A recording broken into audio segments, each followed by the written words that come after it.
Un épais brouillard de pollution qui fait suffoquer New Delhi. Comme chaque année en cette saison, la capitale indienne et ses 30 millions d'habitants plongent dans un cauchemar toxique. Depuis début novembre, le taux de particules fines y est 26 fois supérieur au seuil de dangerosité fixé par l'OMS.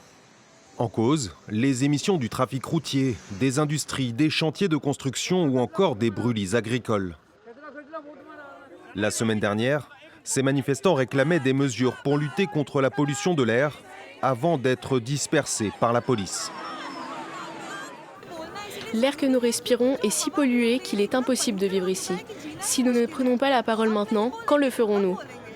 Malgré le déploiement progressif de panneaux solaires, le smog neutralise cette source d'énergie sans émission.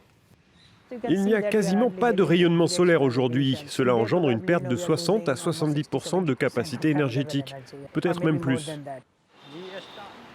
Camions brumisateurs, tours anti-smog ou encore essais ratés d'ensemencement de nuages, le gouvernement local multiplie les mesures peu efficaces.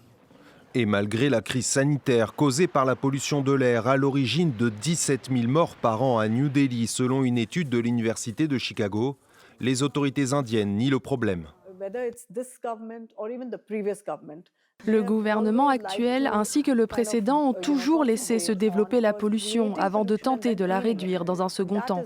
Mais cette approche ne permet pas d'améliorer la qualité de l'air. Pour y parvenir, il faut s'occuper du problème à la source. L'opposition accuse la municipalité de New Delhi, dirigée par le BJP du Premier ministre Narendra Modi, de manipuler les données autour des stations de surveillance.